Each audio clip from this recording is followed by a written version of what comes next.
আলহামদুলিল্লাহ রাব্বিল আলামিন ওয়াসসালাতু ওয়াসসালামু আলা রাসূলির রাব্বিল আলামিন। দূরে কাছে দেশ কিংবা বিদেশ থেকে আমাকে ইসলাম প্রেমিকরা যারা দেখতেছেন আপনাদেরকে সম্ভাষণ জানিয়ে শুরু করছি। আসসালামু আলাইকুম ওয়া রাহমাতুল্লাহি ওয়া বারাকাতুহু।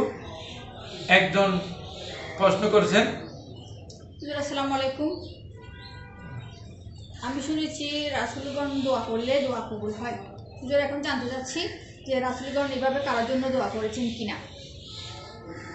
হ্যাঁ, আপনি ঠিকই শুনেছেন। আলহামদুলিল্লাহ, কয়েকজনের দোয়া আল্লাহ ফেরত দেন না। তন্মধ্যে 3 জনের দোয়ার কথা কিতাবে এসেছে, কোনো কিতাবে 7 জন আছে। তো 3 জনের দোয়ার মধ্যে একটা হলো দাওয়াতুল আম্বিয়া, নবীগণ দোয়া করলে দোয়া কবুল হয়। যেমন হযরত নূহ আলাইহিস সালাম 950 বছর বুঝাইয়েছেন তার উম্মতদেরকে। ওরা যখন নূহ আলাইহিস সালামের কথা শুনেন না, শেষে হাত তুলে দোয়া শুরু করেছেন, আল্লাহ তাযাল আলাল আরদি মিনাল কাফিরিনা দাইয়ারা, আল্লাহ ওদেরকে দুনিয়াতে রাখবেন না। এটা যখন বলতেন, বলার দেরি সাথে সাথে আল্লাহ দোয়া কবুল করেছেন। আমাদের নবীর কাছে বৃষ্টির জন্য দোয়া চাইতে গেছেন, নবীজিকে বলছেন, ইয়া রাসূলুল্লাহ এখানে বৃষ্টি হচ্ছে না, একটু আপনি দোয়া করেন। আল্লাহ রাসূল দোয়া করেছেন, আল্লাহ আপনি বৃষ্টি দান করেন। দোয়া করার দেরি বলতেছেন সাহাবায়ে কেরাম, তাড়াতাড়ি যে মেঘবেলা এসে দ্রুত বৃষ্টি শুরু করছেন। 1 সপ্তাহ বৃষ্টি ছিল। এরপরের জন্য আবার রাসূল করিমের কাছে আবেদন করছেন সাহাবায়ে কেরাম, ইয়া রাসূলুল্লাহ আপনি দোয়া করেছেন, এই জন্য 1 সপ্তাহ ধরে আমরা বৃষ্টি পেয়েছি, আমাদের আর বৃষ্টির প্রয়োজন নেই, আপনি একটু বৃষ্টি বন্ধ করার জন্য আল্লাহকে দোয়া করেন। তো বৃষ্টি বন্ধ করার জন্য যখন দোয়া করছেন, আল্লাহুম্মা যে একটা দোয়া আছে সেটা বলি, যখন দোয়া করেছেন আল্লাহ রাব্বুল আলামিন বৃষ্টি বন্ধ করে দিয়েছেন। তাই এইভাবে আরো হাজার হাজার আছে রাসূল দোয়া করার সাথে সাথে দোয়া কবুল হয়েছে। আমি বুখারী শরীফের একটা হাদিস থেকে বলছি যে 5941 নম্বর হাদিসের মধ্যে এসেছে, দাআন নবী সাল্লাল্লাহু আলাইহি ওয়াসাল্লাম বিমাইন, রাসূল করিম সাল্লাল্লাহু আলাইহি ওয়াসাল্লাম একদা বললেন, আমার জন্য একটু পানি নিয়ে আসো, আমি ওযু করব। অথবা বিহি, অথবা ওই পানি দিয়ে রাসূল করিম সাল্লাল্লাহু আলাইহি ওয়াসাল্লাম ওযু করলেন।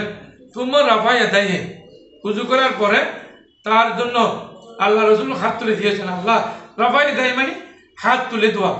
এখন অনেকে হাত তুলে দোয়াকে ভালোবাসেন না। দেখেন ডাইরেক্ট হাদিস শরীফে এসেছে, ভালোবাসতে হবে, বুখারী শরীফের হাদিস। হাত তুলে দোয়া আরম্ভ করেছেন ওই ব্যক্তির জন্য যে হুজুর পানি নিয়ে এসেছেন। ফাকালা, বললেন, আল্লাহুম্মা ইগফির লি আবিদ ইবনে আমির, আল্লাহ আমিদ ইবনে আমিরের গুনাহ মাফ করে দাও। তিনি আমার জন্য হুজুর পানি নিয়ে এসেছেন, আমাকে সহযোগিতা করেছেন, তার গুনাহ মাফ করে দাও।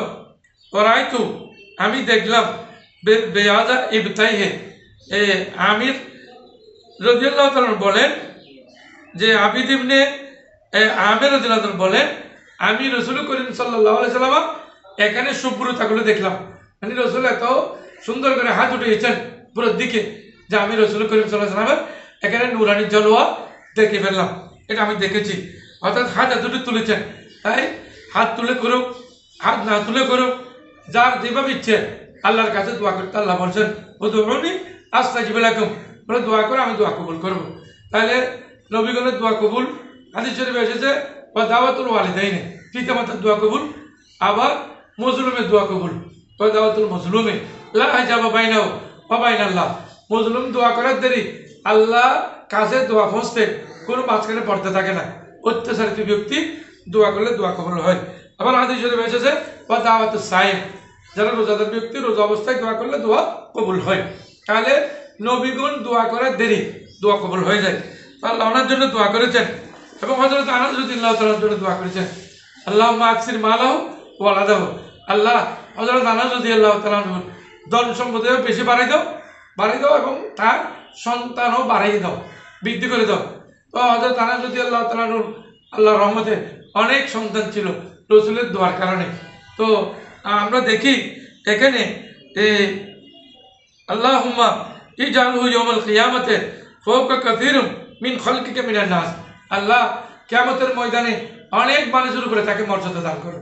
তো রাসূলের দোয়া যেহেতু ফেরত হয় না, রাসূল দোয়া করলে কবুল হয়, ভালো দোয়া করলেও কবুল হয়, খারাপ দোয়া করলেও কবুল হয়। যারা অন্য মানুষ দোয়া করলে অনেক সময় কবুল হয়, অনেক সময় কবুল হয় না। রাসূলের দোয়ার ব্যাপারে গ্যারান্টি আছে। তারা রসুলের দরবারে গিয়ে দোয়া করলে তাও গ্যারান্টি আছে।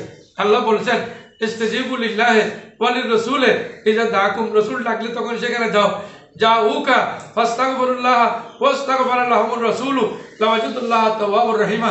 মক্কা শরীফ হজ করার পরে মদিনা শরীফ গিয়ে রসুল করিম সাল্লাল্লাহু আলাইহি ওয়াসাল্লামের কাছে যদি গিয়ে রসুলের উসিলা নিয়ে দোয়া করেন তখন দোয়া দ্রুত কবুল হয়ে যায়। জাউকা ফাস্তাগফিরুল্লাহ, তোমরা নিজেরা গুনাহ নিজেরা মাফ ওয়াস্তাগফারা লাহুমুর রাসূল, এবং তোমাদের জন্য রসুল যদি দোয়া করেন তাহলে ওই দোয়া ফেরত হয় না, তাহলে নবীগণের দোয়া আল্লাহ ফেরত দেন না। যে আশা করি উত্তর পেয়েছেন। আসসালামু আলাইকুম ওয়া রাহমাতুল্লাহি ওয়া বারাকাতুহু।